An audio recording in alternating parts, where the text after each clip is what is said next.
So anyway, so I was raised by my dad, who was always set me up for something. Like either when he didn't have me doing work, he'd have me. He, like I say, he would come up, I guess, with scenarios in his mind to set me up. I don't know. I don't allow myself to think about it that much because I thought that was the one relationship that I had that was solid. And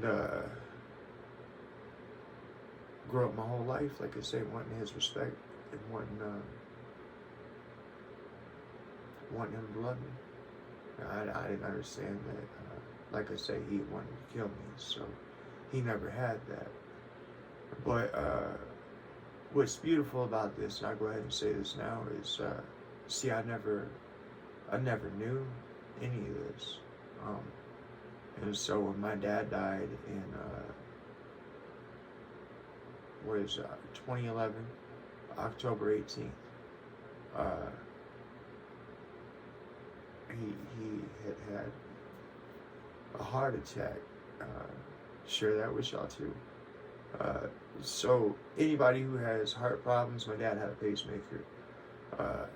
We have nitroglycerin. Some not a doctor, but I'm sure there's some reasons a person could have heart problems and not have nitroglycerin, but whatever. My father did have nitroglycerin. And you could look it up on Google right now. So you're supposed to give a person a nitroglycerin pill every 5 minutes. You can give them a limit of 2 and then be fine. If you have to give them the third one, so 15 minutes in, then you're taking them to the hospital. And on the day that my dad died, my mom had called me over and said that something was wrong. And when I walked in, his tongue was real thick. He was barely understandable.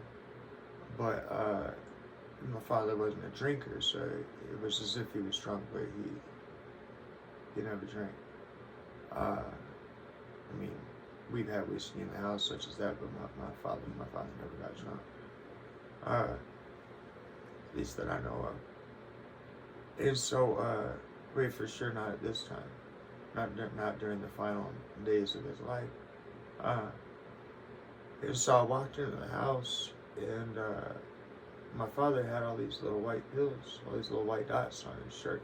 They were pills. They were nitroglycerin pills. And my mom, doped up out of her mind on his pain pills that she would always steal from him, was shoving more in his mouth. And I told her to stop doing it. And I said, "How many have you given him?" And she said 2, but they don't match the amount that was on his shirt. And she says he keeps spitting them out. And I think my mom had already given him quite a few, and he was fighting for his life, and I didn't know that. So we hopped in the car, said we need to get him to the hospital. Where my mom lives at is actually closer to regional hospital. My mama lived in Fairview in Anchorage, Alaska.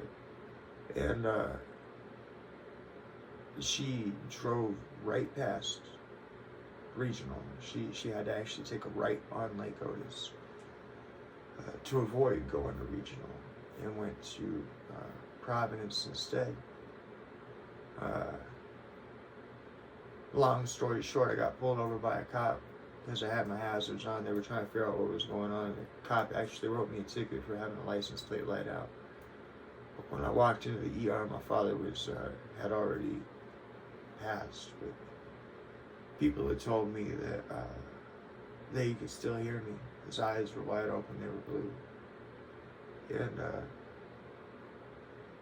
I'll never forget, my favorite thing is I look right at him and I says,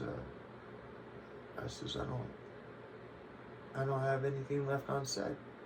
I says, me and my father have talked everything out. We are prepared for this moment. I said, I love you, Dad. And when I looked over at my mom, she just crumbled. I didn't realize that she crumbled because of how guilty she was, but she crumbled because because there was nothing left unsaid between me and my father. And I held that man's hand. See, he smoked cigarettes my whole life, and he would be sitting there, we'd be talking, and he'd be saying, "Jerry, my chest hurts." And, come to find out, that was his pacemaker keeping his heart going while he was still cheaping down cigarettes. And so, reason I say that is people who have high nicotine in their body, they'll have like yellowing of the skin. And so, and then also when a person dies, the oxygen stops going into their blood, so they have a yellowing. So the reason I tell you this is just as my flesh is white ink, right? And just as if you would grab me, you would get a red spot afterwards, you know. It's kind of cold, so, but whatever. I held that man's hand, my father. I held his hand till the mortician people came, and all of his body, all the tissue around where I had been holding his hand was yellow. So I had held his hand for so long, but that spot where I had been holding his hand at, it was still alive. It was still red. Now, I don't know if it was from the heat of my body or what it was, but I'll never forget that my handprint was over his hand perfectly. And